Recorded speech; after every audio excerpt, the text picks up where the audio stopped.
Good morning and welcome again to the Simpkins Physics Corner. It's your host, Mr. Simpkins, for some AP Physics and Gravitation. Before you start today's lesson, I want you to make sure you have the week 11 packet. And I also want you guys to stop my video right now and go find this one. It's Minute Physics, What is Gravity? Go watch that and then come back here. Okay, so here we are. What is gravity? Well, in our Minute Physics video, it's talking about it's an attractive force between any two objects with mass. So if this has a mass and this has a mass, then these two masses are attracted towards one another. Now, if you ask me why that is, the answer is no one knows. All right, we have lots of theories about that, but no one has figured out exactly why mass attracts mass. We just know that it does. So any two objects with mass are going to exert a gravitational force on one another proportional to their mass and inversely proportional to the square of the distance between their centers. What? Okay, all that means is that proportional to their mass. That means if something is bigger, big M, it's going to pull harder than something that's smaller. So like that's why when you're on the Earth, you would be heavier than if you're on the moon. Why? Because the moon has less mass. It pulls on you less. Therefore, you perceive that as weighing less because it is pulling less on you. And then this inversely proportional to the square of the distance between their centers. If I have the sun and a little mini planet right here, that's going to be a really big force because they're really close together.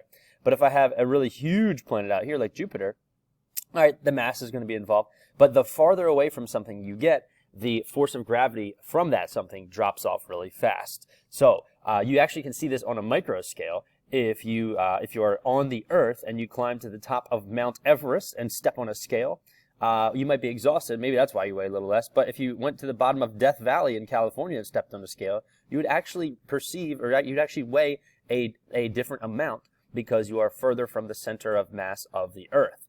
And it's a very minute amount. It's very difficult to measure. But then, of course, if you kept going further, maybe you launch yourself into space and further away, the force of gravity would actually go down proportional to the square of the distance. And you'll see that here in a minute in our equation.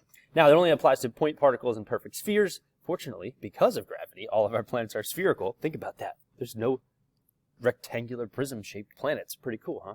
All right, and this is the equation. So basically all these words sum up into this equation. And that's why we love equations in physics class, because it saves us from having to talk a lot. We just say, boom, there it is. So you can see if mass goes bigger, force of gravity goes bigger. If the radius gets bigger, the force of gravity gets smaller really fast because of that divided by r squared. So that is the universal law of gravitation. So if we take these two objects, the forces on these two objects, let's nip this in the bud right away. Many people say, well, the bigger one pulls harder on the smaller one, then the smaller one pulls on the bigger one. Like if you're on the Earth, this is just a little snapshot of Earth, and you throw a football into the air. Move it, football head. You throw a little football into the air. Actually, what happens is the Earth is pulled up towards the football, and the football is pulled down towards the Earth. Whoa, okay, but that's true. All two masses are pulled together. And you know what? The football pulls just as hard on the Earth as the Earth pulls on the football. So the forces on these two objects are equal in magnitude. Because of Newton's third law, they're equal in magnitude and opposite in direction. And as we unpack this unit, I'll convince you more of that point. But it just suffices to say, if you consider F equals ma, that's not an F, that's an E. If you consider F equals ma, the really big Earth, big mass, would hardly accelerate at all by the force of the football. And the really tiny football would accelerate a lot more proportionally than the Earth would accelerate up. That's why when you throw a football in the air, you're not like, whoa, earthquake, all right? Because the Earth is so massive, it hardly even moves or accelerates as a result of that tiny, tiny force. But that same force will cause the small mass of the football to come down pretty fast. How fast? 9.8 meters per second squared if we're near the surface of the Earth. Now, here's where things get interesting, all right? But Mr. Simpkins, the Earth's not spherical, it's flat. All right, the flat Earth thing is actually pretty interesting because if you went in an elevator and you had no windows, right, and I set you on a scale, if I put you on an elevator with no windows, I'll give you oxygen. This isn't inhumane after all.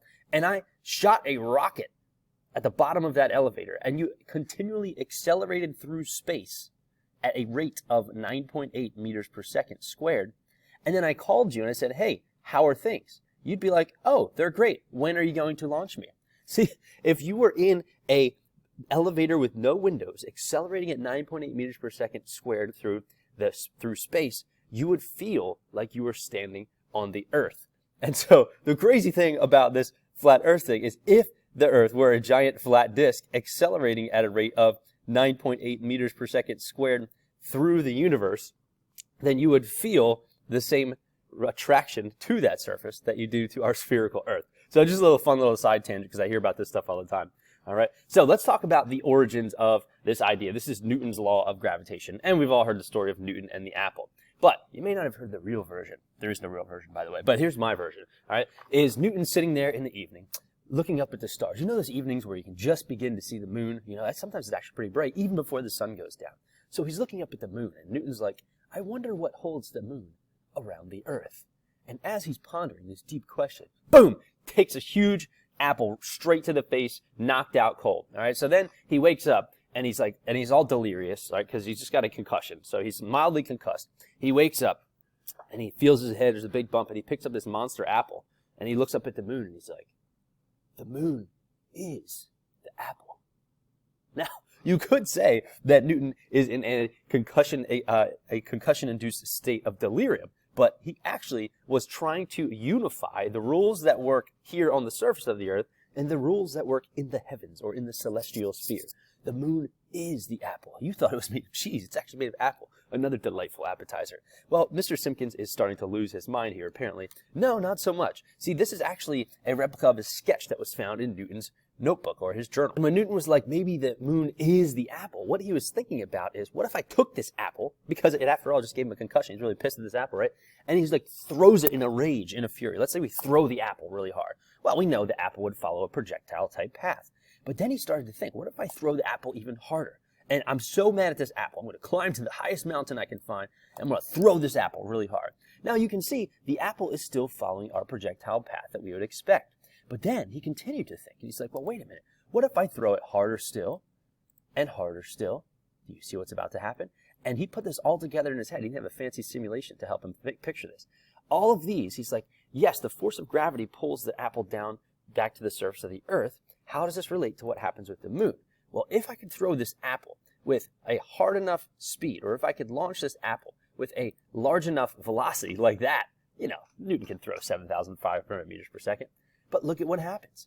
The apple continues to accelerate towards the center of the Earth, but it never actually makes it to back. I mean, it'll hit you in the back of the head in the simulation.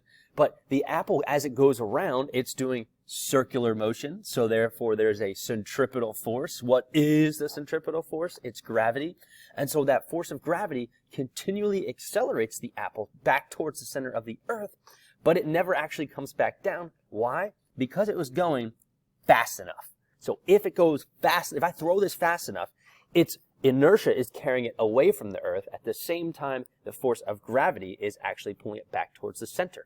And this is how Newton made the connection between the apple and the moon. This is how he came up with a law that works for things on Earth and for things in space, and even explains why orbits work the way they do. All right, so that's just a wild idea I wanted to go over here. Let's take a look at just a straight up equation here real quick. Let's take a look at two bowling balls. So they're pretty big bowling balls, but if I'm going to go ahead and solve for the attractive gravitational force, so Fg is the force of gravity. Wait. Force of gravity. And we can do that with mg if we know the gravitational acceleration in a reference frame. But when you consider two masses, this is when you need to use the full equation. This is Newton's law of gravitation, so we got to use this one. So this big G, I'm going to tell you where this number comes from here with another story here in just a moment. But take my word for it for now. It's 6.67 times 10 to the negative 11. It even rhymes. I love that constant. It's one of my favorites. And so we're going to multiply this by 7.26 kilograms. 7.26 kilograms. Just so happens we have two identical bowling balls. That's why those numbers are the same. And then it's separated by a distance of 0.3 meters. Do not, ladies and gentlemen, forget to square the bottom. Let's drop it into our magical calculator, and here's the answer. Bam! 3.9 times 10 to the negative 8 newtons. Now, if you were a bit dubious earlier today when I told you that all two masses attract each other, you're like, well, Mr. Simpkins, if I set two bowling balls on the table, I'm not going to watch them accelerate towards each other. Well, this is why. Think about the size of this number. I mean, how small even is that? 1, 2, 3, 4, 5, 6, 7. You know, and of course there's going to be a certain amount of friction on these bowling balls between them and the table. So I don't think that much force is going to cause that much mass to do an observable acceleration. Now, if I took really huge bowling balls, or what if I made a giant lead sphere and I took it into my shed out of my ballin' palace on an island, I would be Henry Cavendish. This guy back in the 1700s was like, you know what I'm going to do? I'm going to figure out the constant that relates all this stuff together. Now, he was doing it for chemistry purposes. He was trying to weigh the Earth or figure out the average density of the Earth or something like that. But check out this impressive experiment. You know those little dioramas, or what do they call those things? The mobiles you made in elementary school. Like you would take a coat hanger and you would like hang a bunch of stuff from it and maybe turn it into like a little project or something, right? So he basically took one of these and built it in the shed in the backyard of his observatory island. And he put these on a little hanger. Now, as you can imagine, if you tie this to the ceiling, right, it's pretty easy to rotate that. Like if I went up to it and just went, doop, it would spin pretty easily because it's a very large rig and it's only supported by that central point. And so what he did is he tied these huge lead spheres to that central piece. All right, so imagine that. And then those guys didn't really go anywhere. Those were kind of fixed.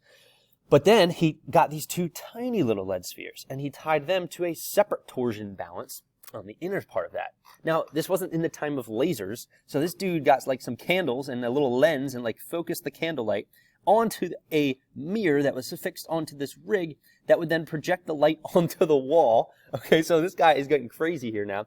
And what happens? What happens if I take a large mass and I put a tiny, tiny little mass right next to it? What would we expect to happen based on our conversation? We would expect them to move or pull towards one another ever so slightly. And if you can set up a delicate enough apparatus, as he did, you actually can see that motion. Now, it's going to be so slight, it's going to be so small. So how do we magnify that? Well, we project that light beam to bounce it off of a mirror, and that way, if that little ball just moves this far, now the light has moved across the wall a certain distance, and we can measure how far across the wall the light moved, and then we can do a ton of math to get back to if the light moves this far and we know how far away the candle was from the mirror and all that good stuff, then we can calculate how much force was applied between those two spheres. And he did, and he found the universal gravitational constant. So Henry Cavendish is the guy who made the first steps towards figuring this out. And he was really close to the right answer, even all the way back then with his rudimentary tools. So that's the universal gravitational constant. Now, before we go any further, all right, we have to settle a couple of things. There's lots of G's around here. So I want to make sure we all know what G is talking about here. So the G is the acceleration due to gravity. That's on the due to gravity. That's the rate of acceleration near the surface of a planet. So for Earth, we usually use this 9.8, right, meters per second squared. All right, this one is the gravitational field strength. All right, but it's kind of the same thing. So gravitational, I never know how to spell field. I before E, sure, why not? Gravitational field strength. Now, here, these are different. So when you guys read these things, I don't want you to say, oh, gravity. Okay, I want you to be explicit in your language, not in the sense of your cursing, but in your using precise language here. Big G is the universal gravitational constant. All right, and because what happens here is some people will start to do the Newton's law of gravity, and they'll plug in 9.8 at the front of it instead of 6.67 times 10 to the negative 11. And as you can imagine, they always get the wrong answer, which is frustrating. So that's going to be the universal gravitational constant. All of these, wait, force of gravity, all right? So this is the force of gravity. So here's the distinction I want you guys to make. We got acceleration due to gravity, or gravitational field strength. We had the force of gravity, or the weight, and then we have the universal gravitational constants. These three different kinds of things all have different meanings and different values. So just be careful that you don't flip-flop or confuse those things with each other. Let's talk finally about this r squared thing in the last minute or so I have.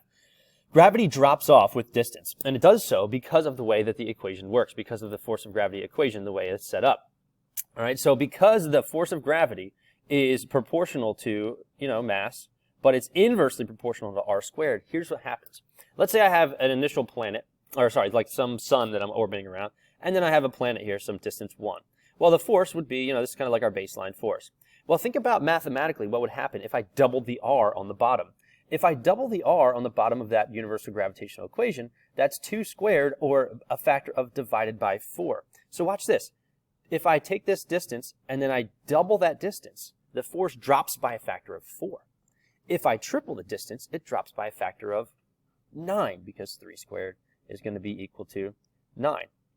And then if I separate the objects even further still by a factor of 4, then the force of gravity is going to drop by a factor of 16. And what we see here is that it drops off really fast. There's a cool little video you can find called the butter gun that kind of gives an illustrative case for this. But this is the idea of how distance impacts the force of gravity. And so on your next page of your packet, you'll see some practice I'll tune in for a little help with that. But until next time, this is Mr. Simpkins with the base of gravity in the Simpkins Physics Corner.